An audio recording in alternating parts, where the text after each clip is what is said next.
Welcome back, everyone, to the Pentakill League Season 2 Semifinals Series Game 2 between Seed 2. Like, comment, and subscribe on the red side, and Seed 3 being the 5 Horsemen, 5HM, over on the blue. I'm your host, Depression Main, and I'm joined here today by JerBear at the proverbial desk. With Game 1 having gone over to 5 Horsemen after a hard-fought battle back and forth, let's start this loading screen with, who do you think our player of the game was, Jer? I gotta give it to Ziggs. The damage he came out with, especially after dying at the beginning of the game, came back with like 5-1 and 8 after that or something like that. Really just a ton of work put in by him. It looked a little dicey at the beginning there mid, but really took over. But a lot to be said by all the players. Sion losing lane pretty hard, but then doing a great job in team fights. Nautilus just absolutely incredible frontlining for all those team fights. Nolbe doing a ton of work in the back line, picking up a lot of those kills. But definitely going to go to Ziggs for me. How about you?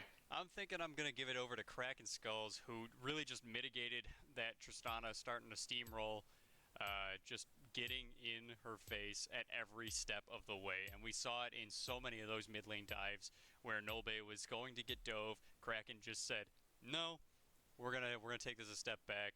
And, it just ended up going in favor of 5 Horsemen the entire time. Yeah, no, that's fair. Definitely a lot of those, even the team fights that the LCS won, not long after that, they kind of go in and do another risky engage, and Kraken be right there with the hook right in the face of Tristana and shut him down over and over again. So for sure, I think that's a good call too. Yeah, and I'm not counting out Kiddo or Crocs or Nolbe or Invisa or anything, but from their team, I just have to give it to that really hard front line who bought them the time to get Shaco behind them, to get Sion to engage, to get Invisa's poke out, to allow Nolbe the freedom to be dropping big ults on their team. So, good job, Kraken. Yeah, absolutely. So What are your thoughts on the let's take a look at new this team fight this balance? game state here. Very similar team coming out of 5 Horsemen. Yes. Almost identical. Obviously, the Ziggs ban there from LCS, that was the one champ that they felt like they had major issues with. But I don't know. I would have liked to see a ban on probably the Scion in the second round of bans over maybe the. I'm not sure what they actually ended up banning here. Mundo? Or was that no? It was banned No, that 5 was Horsemen this time around. so they Interesting. didn't actually put any bans onto the top lane. Yeah, They they ended put up bans banning on. Aphelios, allowing Yeah, they just put Misfortune to. a ton of mid lane bans here, I guess. I'm not So they sure. banned out the. I'm not sure. I like that they banned Aphelios over Misfortune if they're gonna play Kog'Maw. Sure, Lulu can keep people alive, but Misfortune's got a lot of damage if you're not that Um, mobile. Nolbe's Aphelios is disgusting. I don't I don't just get that. I think that's probably a right call. Um, Generally, probably agree. I think from a team comp perspective, I do think that MF's probably a little bit stronger, but Nolbe on Aphelios is just a little bit too ridiculous. Just a little bit of respect shown there by LCS then. Yeah, that's definitely a respect ban going in on Nolbe. For this game, I really actually do like LCS's team a little bit better this time. Syndra's got so much crowd control and burst potential both mixed in. A really good control mage. Lulu has so much protection potential for a Kog'Maw lane, and Volibear's got enough crowd control, enough just area denial that there's going to be a big threat coming out of a big body that Kog'Maw can just hide behind. And Shyvana doesn't necessarily need to be protecting Kog'Maw if she's going to be playing aggressively, trying to dive towards Nolbe, trying to fight with Kiddo in the back, trying to just ignore Sion and Nautilus, trying to get to the juicy backline. So Yeah, I really absolutely. like this team comp. A little heavy on the magic damage, but there's not enough magic armor in the game to really to make that matter, I suppose. Yeah, I think so too. And I really like the Lulu into this comp because there is really no unexpected damage coming out of 5 Horsemen. You've got the MF ult. Shaco kind of has to set up, and then the traps come out and you can shield. Lux's damage is all very telegraphed. Um, and Sion, he's running at you. He's not doing a ton of work. So I really like the Lulu into this. I think it kind of stops the hard engage they have with the Sion and the Nautilus, and it does a lot of shielding against a lot of that predictable damage. obviously also a great lane with the Kog'Maw and just a generally good team fight comp with the Lulu Cog in general, one of the all-time classics. Absolutely. Early game here, I don't expect any shenanigans. Nautilus with the most potential for it, obviously, but they seem to be playing it at their own pace. Yeah. LCS, I think, is historically always just going to put up the front line. Looks like we're going to see the same out of Five Horsemen. They do have a pretty ridiculous level 1 with the Lux and the Nautilus, so I might have liked to see a level 1 invade from them, but doesn't look like we're going to get it. This is a friendly league. We don't bully players here. I guess so, yeah.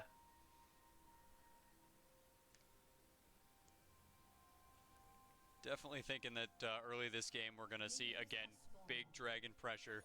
We're going to, I bet Jellyfish is going to put just a little bit extra emphasis onto playing the bot side of the map. You know, Kog'Maw doesn't have a lot of potential early, but Lulu has a bunch of help for a jungler to, you know, just get involved. And so if Kog'Maw can get, you know, rolling early, that could be a really good steamroll. Yeah, early deep ward here on the red side, red buff. Yeah, I'll be curious to see if Kiddo doesn't try to invade. Yeah, absolutely. G-Cola hiding in the bush again, just like he started last game. Just trying to make some problems happen for Crocs again. Not sure that Volibear has quite as much just bullying, but this level 1 is going pretty well in favor. Yeah, he definitely wins level 1 versus Sion. Sion does need a little bit trading happening in the bot lane as well. Kind of heat up there. Yeah. For the way that they played lanes last time, I think I agree with you. I like this bot lane a little bit more. They might just get bullied in the bot lane quite a bit harder, though. It's a much weaker bot lane. Yeah, we'll definitely start seeing them, you know, once we have Kog'Maw with 1-2 items, a little bit further, you know. We might see them doing the same basic things, but I think we'll see more success with, as long as they're not taking major losses, I think we'll see them do better in the mid to late game.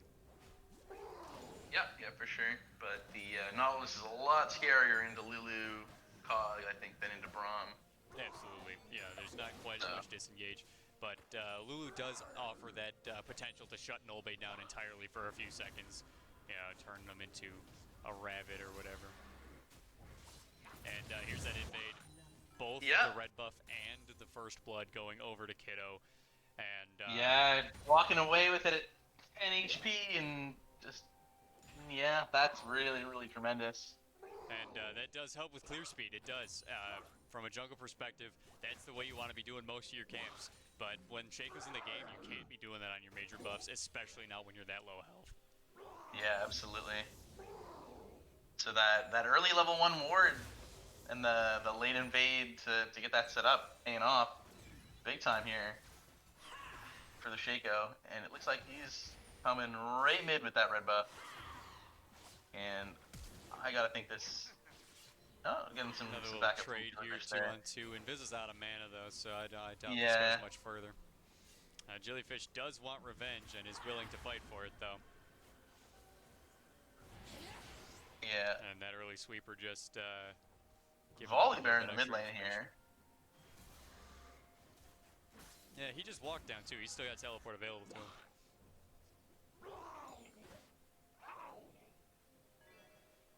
He still has a 14 CS lead despite a little trip there. So that level 1 bush and just general lane harassment paying off for him. But Crocs has to respect, you know, that he could still be in those bushes. He could teleport behind him, you know, and I think I like that he's not, you know, pushing too far forward because he saw what happened last game. You know, G-Cola to push up forward, and then, you know, Shaco came out of nowhere and ganked him. You know, he probably could have pushed a little bit harder there with Shyvana being seen in the bot side river, but no, that's a good call if he doesn't know exactly what's happening. Yeah, absolutely. We saw that the Sign doesn't really need a ton of farm. Last game in a great game despite pretty heavily looking lane. Looks like a freeze coming in here top, Yeah, just G trying to Cole push is that gonna be advantage. G Cole is definitely going to be trying to abuse that as best as possible. No flash here mid, but a Syndra bit of a dodging most of the misplace. major abilities. Might still die though, pretty low. Dive. Oh, bot lane fight happening. Looks like Syndra's gonna live. I'll hop back to that in a second. Yeah, Syndra ends up being fine. A bit of a misplaced box there from the Shaco. Yeah, He is able to walk around it. all the crowd control definitely missing in the mid lane there. Yeah, some good movement from my Orianna there, but I mean, I wouldn't be surprised if we see another trip back there before his flash comes back up. Definitely. Obviously noting that cooldown. We do not want Syndra getting out of hand if you're a Five Horsemen's fan. Absolutely. Vision on the dragon from blue side, but not red, which is interesting considering. I suppose the lane states are a little bit in favor of blue side right now, so Shyvana can't exactly afford herself. Yeah, that early jungle advantage to about 500 gold. Top obviously ahead by about a good 700, but also lead on the MF, so pretty even overall. Slight advantage to that blue side, probably really just that red steal. Otherwise, even overall. Yeah. Another fight in here from G-Cola. G-Cola might flash forward for this, and he opts to respect that ult and not play it. Yeah, and honestly, I would have liked to have seen. I don't know about all the mid picks. I mean, I don't know. Maybe we'll see that the Lux isn't too impressive later on in the game, and it'll work out. But I would have liked to see a Cylon ban personally. I would have too, yeah, for sure. Just based on how well Crocs played it. You know, he didn't win the lane. He wasn't causing that problem until it came to the team fights. And maybe they just didn't notice how big of a problem he was being, considering he didn't have the score line like Invisa or Nolbe did. I think he ended up something like 4-1 and 7 or something. He But did I mean, do yeah, rather sure. well, especially towards the late game when he picked up that double kill on the Elder Dragon fight the first time. But maybe they just didn't notice it as much as they did the other players. Yeah. He is able to push the advantage a little harder on the Volibear, though. A little bit stronger early pre-6. Yeah, definitely a lot more kill potential with the crowd control that Volibear has. You know, hard CC. He's got big damage out of all of his abilities. He's not, being forced to play around, his cooldowns as much. He's got... Yeah, just like we're seeing him just get shredded, and there's just half health right there, quarter health now, and the time. It's just, and there it is. Yeah. You just can't ignore how powerful that Volibear can punch you in the face. Yeah, absolutely. And also, able to disable turrets with the ult and everything. Yeah. Just a generally better, 1v1 duelist early game, especially for G-Cola there, and we'll see if that ends up paying off. So far, looking like a great that is a TP into the top lane, giving them the advantage for red side on this dragon as it comes up. Yeah, they've been scrapping over it a little bit. Kiddo tried to bait a little something. Yeah, but the lane prio definitely in that bot lane favor. Much weaker bot lane out of LCS this time for the early game, but if they are able to survive that, I think we'll see that pay off in team fights. Yeah, and they're definitely showing them that they want to be a threat. Standing a little bit ahead into the minions just in case they can get a pot shot, and they look like they're real comfortable working together on this one. Oh yeah, absolutely. Already about a 600 or so gold lead. 700, yeah, 700 gold lead on that MF. Yeah. I think we'd expect that lane to be a little bit ahead anyway, but also just great play. Great dodge there from the Cog on the hook there. Yeah, just that half a step backward saved his life. And here's another 100%. Fight with G-Cola punching Crocs in the face. Yeah, that's going to be the story of top lane. I think if his ult was back up, we'd have seen another dive there. But his team's thankfully going to go ahead and take that first dragon, that Infernal Drake. Trade onto the Rift Herald though. Soloing that is our Shyvana, so. Yep. Just finishing it up with Jellyfish over here. And that'll translate into a couple of plates too. Yeah. So recognizing that they're behind bot and that they're ahead top, and I'm just trading objectives accordingly. I think that's fine. Gotta imagine that late game favors LCS this time around. With that for sure. Cog. So So Yeah, really not in a rush. it I doesn't don't matter think how we'll much see the health same Cyan kind of gets. roll in dies. Definitely Yeah. does not matter with how much percent health that Kog'Maw just eats. Yeah, we don't see it right now as much. You know, trying to break Kraken is gonna be difficult early game, especially with how just naturally tanky Nautilus is. Does not need items to face tank things. Yeah, yeah, absolutely. And we do see a heal pushed out of the Kog'Maw there for the alt trade from Kraken skills, but they still have all their summoners. They still have, the flashes, the ignites. Could see an interesting play bot here soon. Even with half health, he's still bullying him off the wave. Got a 1,300 gold lead top. And here comes that Lux ult, just absolutely punishing when you cannot move. Yeah. And there's a dive. Yeah, good, excellent tanking of the tower there.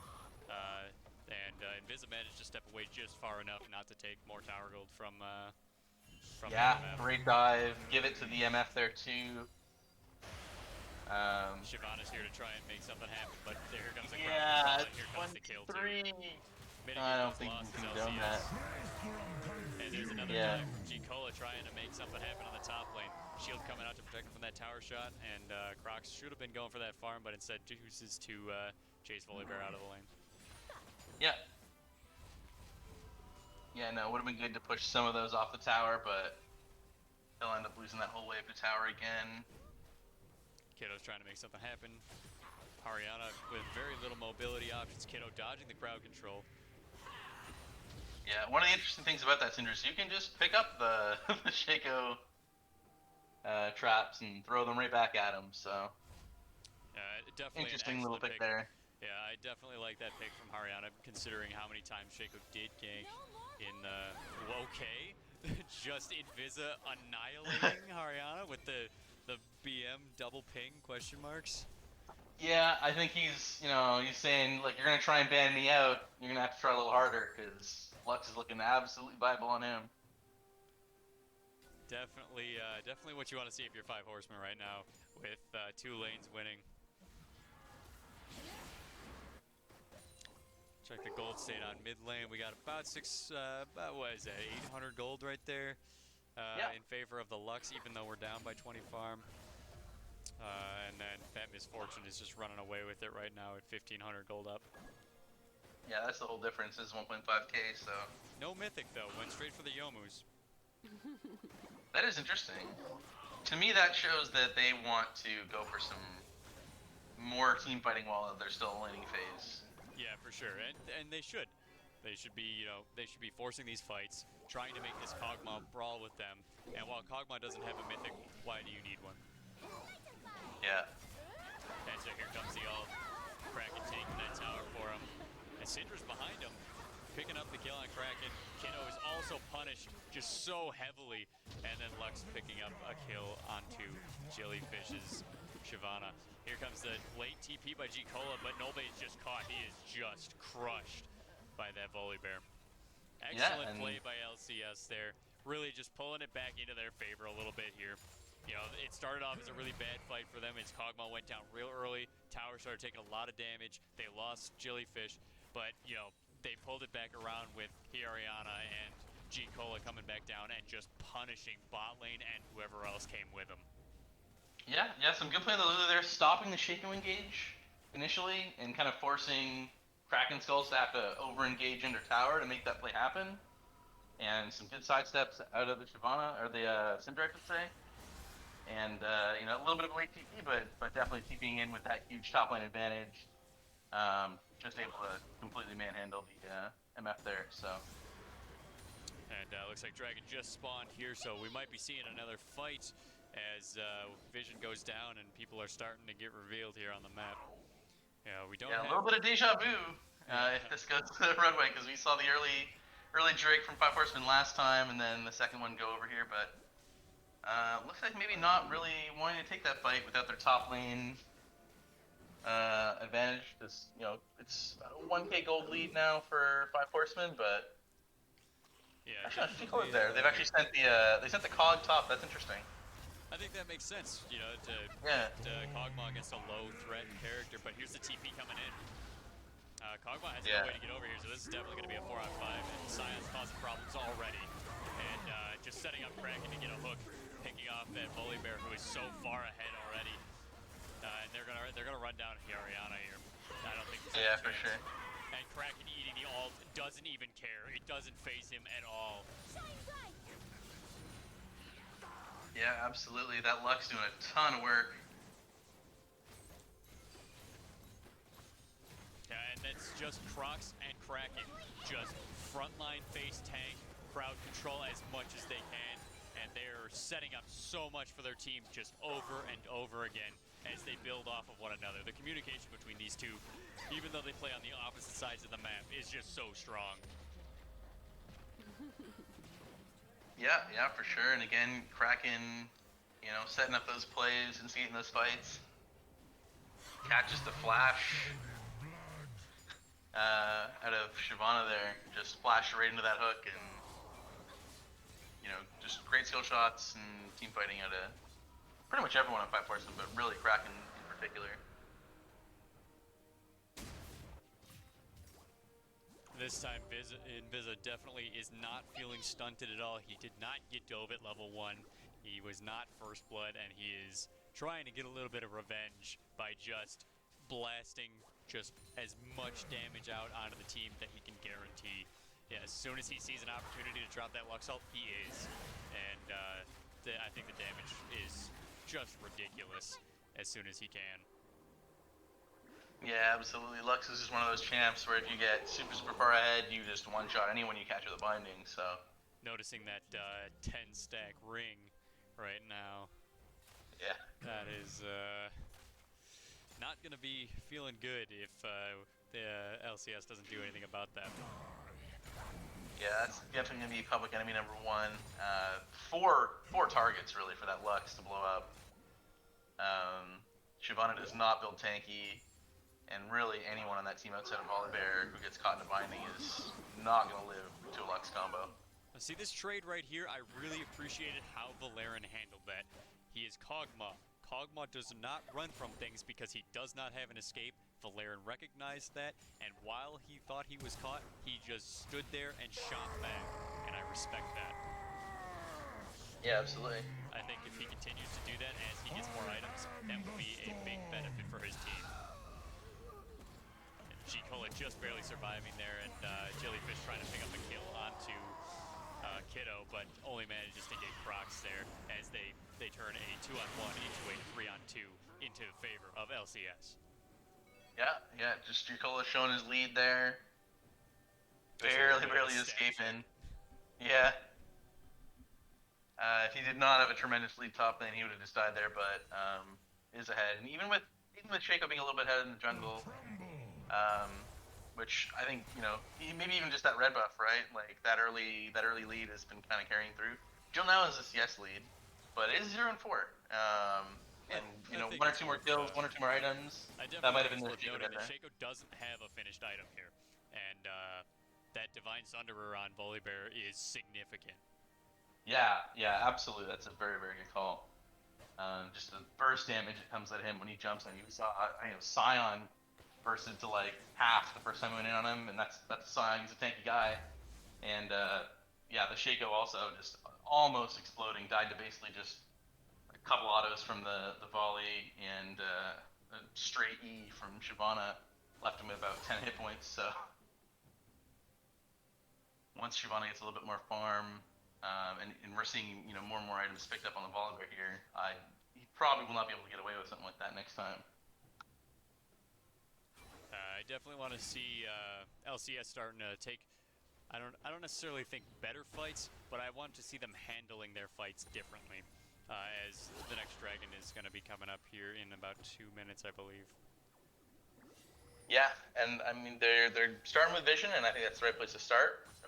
But yeah, Valerian with his wits end is now ready to at least start looking at Kraken and at Crocs. Start stacking up that scoreboard in his favor. He's got a little bit of chance to farm. He's got some gold now. He's got a little bit of crit chance, and I think that with Lulu there protecting him and a little bit of crowd control, he can start making things happen for LCS.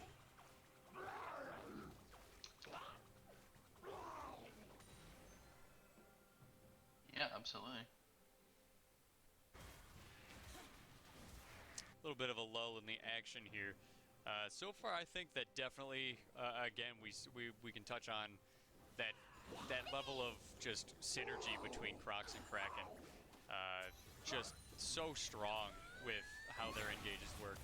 And Visa here just playing just by himself so well.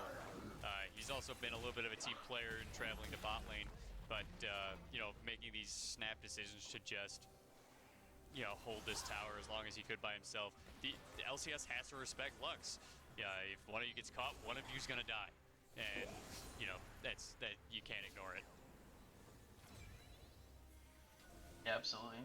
And looks like a little sneaky play coming in here out of LCS. Might be able to get a catch here. It's a good flash by Visa. Volibear's diving in on it. Misfortune ult going on. Misfortune ult was allowed to go the whole way through, but G Cola gets the shutdown on it, Visa. Yeah, that's important, but I think still big team fight advantage for... Oh, yeah. Yeah, and that is going to be Lulu escaping barely, and a 4 for 2, sorry, in favor of Five Horsemen. They got the right two. They did get the right two, both having shutdowns. One worth 600, one worth 150, I believe there. Yeah, so that actually ended up pretty even overall, but obviously, you know, the Dragon going in favor of Five Horsemen. And that's 3 Drakes to none, 22 minutes in this game. And that's going to be a stat check for Shyvana as this game progresses. Just missing out on, what is it, 15 armor and 15 magic resist? Yeah, that's not nothing. I'm wondering if the early game might have signaled it was time to do a bit of a build change for Shyvana here, but I don't know if you're going to do as much, 0 and 5, no Drakes. I might have liked to see something a little bit more tanky with the COG backline, with the Volibear doing so well. But we'll see. I think we'll probably still go that. At the end of the game, late game Shyvana is always going to do some work, especially into the squishier members of this team. If they can get another pick onto Invisa there or onto Nolbe, or if Kiddo goes in and they just turn on him immediately, they do have the ability to just blow him up. So yeah, and we saw that in the last game where Kiddo, had 6 kills, but he also had 6 deaths to follow each one of those. Yeah, exactly. But definitely a much better game out of him so far. Jungle diff going the way of Five Horsemen this time. That is really kind of the key difference. Otherwise, game kind of about even with how we saw mid-game last game. Except maybe a little bit stronger of a lead out of the top lane here. But we're already starting to see Sion kind of, even out a little bit. Yeah, this time he's going for the Sunfire Cape, hoping to kind of survive a little bit longer instead of going for the damage out of the gauntlet. Yeah, also seeing the Merc Treads there, so good itemization difference there, seeing all that magic damage. Definitely Kraken just showing that he does not care if you are that far ahead. Kraken wants it. Yeah, absolutely. I mean, he's got Nobly and Invisa behind him. The damage that's going to come out of those two is very significant. Yeah, as long as he's causing the problems aren't a problem. Yeah. Got another great stat line in. Kog'Maw going to address that. So we are going to see a carry missing, but also a lot of crowd control. And just like that, Valerian's got, only took a couple of pot shots at him, but he's chunking him. I think I like this difference in kind of how they deal with the Scion this time around, sending the Cog there. It's tricky because you're going to need him in team fights, and I don't know if it's going to work later on. But he's obviously, a little bit behind in farm, and he's had a chance to kind of catch up a little bit now. There's Scion ulting away from Volibear, who is just absolutely bullying him. Yeah. Oh, Kiddo running right into volley here. Kiddo just getting melted. Yeah, that Kog'Maw's got it. He didn't run at all. If he had stopped auto-attacking, that Shaco might have gotten out of there. Yeah, absolutely. And just like I said earlier, that's exactly what I wanted to see. So a 1-for-2 trade there in favor of 5 Horsemen yet again. But Kog'Maw played it exactly how I wanted to see. And I think that bodes well if they can manage to draw this game out a little bit later. If being the key word in that sentence, because it's looking pretty good for 5 Horsemen. Yeah, the Vision State does not look amazing for LCS, but if G-Cola can buy Kog'Maw some space here, that's a big deal. Yeah, absolutely. Kraken getting bullied a little bit here, but Nautilus stat check ignores it and walks away. Yeah, another great support scoreline from him, 0, 1, and 12. He's got kind of his key items with his boots and his mythic, the extra shield. He's not going anywhere if they try to start by attacking him. Yeah, let's take a look at the vision scores here. We have 51 on a Nautilus and to a 37 on Lulu. Just absolutely massive how much freedom this Nautilus has been given. And that reflects just about everywhere except for mid lane. Top lane again pulling ahead. You know, last time we saw 27 to 12 out of the top lane. Now we have 15 to 12. And you know, the game state is still a little bit weak. It's a lot weaker for the Scion this game than it was the last time, so that makes sense why we are not seeing the translation to a lot of vision. But jungle's about even, mid lane in favor of LCS, and then bot lane just so far ahead in how much vision they're providing. And that reflects in the Dragons. Yeah, for sure. You know, when you've got a Lux in your team, and you've got a Mastery champion with a double ward there. Yeah, when you've got that Nautilus at the, you know, Q skill shot, having that early vision is going to be important. Just let them find that pick on Ariana. Syndra as quickly as possible. Kiddo making the smite, but is getting cut down here as Kraken has to flash away. Yeah. Kraken Nolve actually flashed over the wall. Sorry. That was, who was it that flashed away? Nolve flashed away. Yeah, Nolve flashed away. Great stopwatch out of him on the dive from G-Cola. Lets him just walk away, no issues. And Jellyfish walking out with her flash. Just going to have to reset here as 5 Horsemen set their sights on Baron. Yeah, early Dragon Soul. Yep. And right to Baron. Kraken actually did back. He decided that he did not have enough stats to wrestle Baron after killing 4 players. Yep, yeah, and probably also picking up some wards. I imagine he's probably out. If you look at the pink wards around Dragon. Jellyfish might try for the steal here. Yeah. But the crowd control, and then the Lux ult. Yikes. Insult to injury. Yeah. Yeah, one of them's gone now, but there was 4 pink wards there, and we saw that with the hook onto Ariana to start that fight off. Syndra is going to be the main initiator, probably from LCS, so just getting a pick onto him early just really puts their whole team fight on a standstill. And yeah, as soon as they even when G-Cola down and in, it's just him alone. As soon as they saw that Ariana, Scion ult came down, Misfortune ult went down, Lux ult went down, just to blow through that Syndra. Yeah, they weren't messing around. They weren't taking any risks, and then they just turned to the rest of the fight to slow burn everybody else. Yep. But, at this point, I think that LCS has just gotta turtle up, try and wait for 5 Horsemen to mess something up, to overextend, to just give them something. And yeah, it's gonna be hard to express that much patience, especially with, you know, a dive comp with, you know, the Shyvana and the Volibear. But I think that's the only chance that they have at pulling this game back into their favor. Yeah, definitely. You're gonna have to get eggs in the Kog'Maw basket and turtle up the late game. But it's gonna be tough. Even, you know, there's a lot of things that can just kill, you know, a few of their members instantly. Even G-Cola right now, we're seeing him just get blown up in team fights.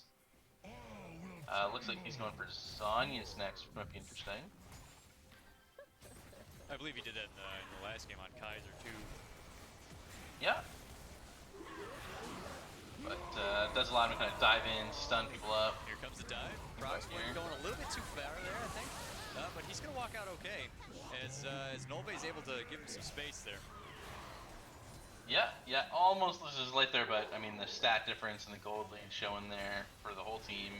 Again, Now it's bad Kraken's early turn. game for He's him, ready. but he's 3-3-4, right? Like even with the CS diff, even with the early deaths, he's got an even scoreline again. And that just goes to show you that Crocs he might not be a strong laner, but he is a powerful team player, and he's just showing how much value he has here. Yeah, absolutely. Just talk about team player tanking that entire tower while his whole team walks through it, Yep.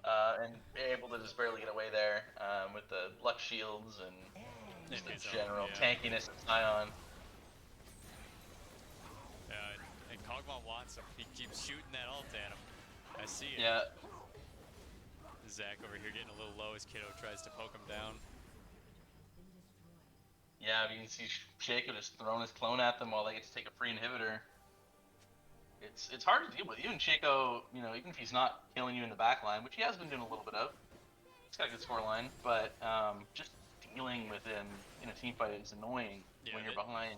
I really think that we're underplaying how much Kiddo is, rather than just trying to blow somebody up, he's focusing on where these Shaco boxes are going, and those Shaco boxes are being so disruptive for G-Cola, for Jellyfish, for Zeke. They're just very disruptive, and we haven't been focusing on them very much because they're so hard to tell because everyone's all over them. But you can see the fear icons come up, and you can see him, getting all these assists, and he's not even close to the fight. Yeah, absolutely. Even if he's nothing's happening out of that, just the respect they have to give the Shaco in team fights makes it harder for them to try and make their plays, try and do their dives, get those picks on the people they desperately need, because you never know when a Shaco box is gonna be there when you land, or he's gonna dive on you right after you jump in and just turn the fight immediately. Yeah. And you either have to, you have to make the snap decision as soon as you see that box. Are you going to grab it if you're Haryana? Or are you going to focus it down and kill it before it fears everybody? Or do you keep fighting, Nolbe, who's trying to flash away from the team as Kraken is running at you? Like, there's so many snap decisions that LCS is having to make because Shaco is in the game. At the jungle diff it's very mental at this point. Yeah, for sure. There's a term I like to use, which is ease of execution. Although we're getting into a team fight here. Here we go. Inviza getting two, Oh, and just then blown just up. deleting them. Triple kill on Inviza. He's going for the Penta. He gets a Quadra, and it gets stolen away by Shaco. Report Scumbag Kiddo. Shaco. Yeah, get him out of there. Report him. 9x this guy. Who brought him into the league? But that is a Yeah, surrender on the side of LCS, and the series goes to 5 Horsemen 2-0. Yeah, wow. Let's discuss who our player of the series is. I mean, honestly, very similar game to the first one. I gotta give this one to Inviza, I think. Yeah, I think I have to give it to Inviza this time as well. He played superbly both games, but this one was just monstrous. It was a lot. Yeah. Yeah, every team fight was just either, him getting a pick with a binding onto the Shyvana, or Kraken Skills getting a hook onto the Syndra and then immediately getting blown up by all the Lux damage. And, it's 14-1, incredible amount of damage. I definitely got to give it to him. Although, really, really good play from really everyone on 5 Horsemen. Absolutely.